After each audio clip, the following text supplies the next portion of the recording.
The Great Sphinx of Giza is a giant 4,500-year-old limestone statue situated near the Great Pyramid in Giza, Egypt.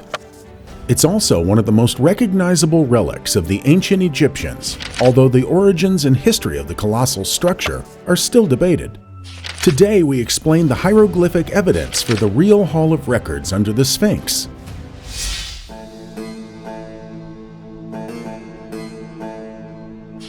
A sphinx is a creature with a body of a lion and the head of a human, with some variations.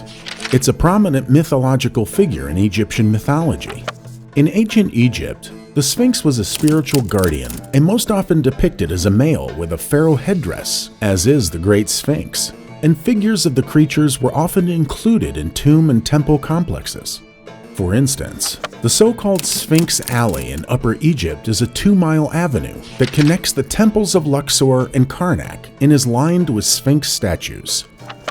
Sphinxes with the likeness of the female pharaoh Hatshepsut also exist, such as a granite Sphinx statue at the Metropolitan Museum of Art in New York and the large alabaster Sphinx at the Ramesses Temple in Memphis, Egypt. From Egypt, the Sphinx was imported to both Asia and Greece around the 15th to 16th century BC. Compared with the Egyptian model, the Asian Sphinx had eagle wings, was frequently female, and often sat on its haunches, with one paw raised in depictions. In Greek traditions, the Sphinx also had wings, as well as the tail of a serpent in legends, and it devours all travelers unable to answer its riddle.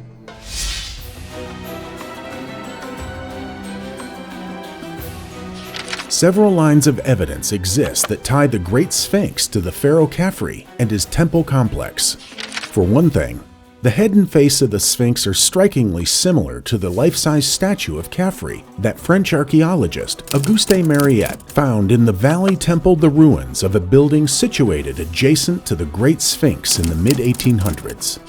Additionally, Mariette discovered remnants of a causeway that connect the Valley Temple to a mortuary temple next to Khafre's pyramid.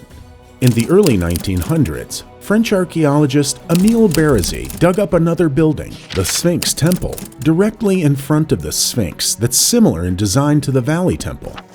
In the 1980s, researchers uncovered evidence that the limestone blocks used in the walls of the Sphinx Temple came from the ditch surrounding the great statue, suggesting workmen hauled away quarry blocks for the Sphinx Temple as they were being chipped off the Great Sphinx during its construction. Researchers estimate that it would have taken 100 people 3 years to carve the Great Sphinx out of a single mass of limestone. But there's some evidence that these workers may have suddenly quit before fully finishing the Sphinx and temple complex, such as partially quarried bedrock and remnants of a workman's lunch and toolkit.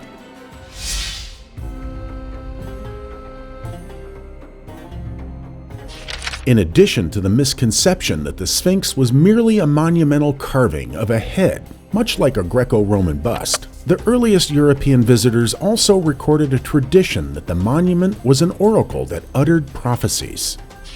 Hugues van Gestel, who visited the monument in 1482, reported, "In the vicinity, people recount that this head had the habit of speaking." These details became generally accepted as facts about the Great Sphinx and were blended, collated, and dramatically expanded when a new element was added to the narrative after 1565. In retrospect, it would appear that many travelers were indirectly reporting the discovery of a natural limestone fissure located towards the rear of the Sphinx.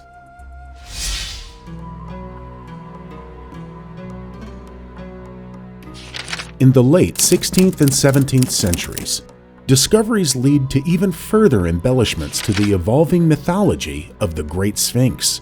Prosper Alpin thought the unexplored passages would terminate outside the pyramid is unclear. Perhaps he was conflating the existence of the internal passageways in the Great Pyramid, the recent reports of tunnels at the Great Sphinx, and a vague understanding of the causeways that did run from the pyramids to the lower valley temples, one of which, that of Khafre's pyramid, was immediately adjacent to the Great Sphinx.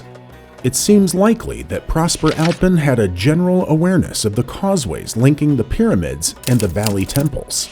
Whatever the specific explanation is, By the end of the 17th century, it had been established in the popular imagination that tunnels lead to the hollow head of the Great Sphinx, and that these tunnels originated in the Great Pyramid. We hope you enjoyed another episode of History Bazaar. Please hit the like button and subscribe to the fastest growing history channel on YouTube.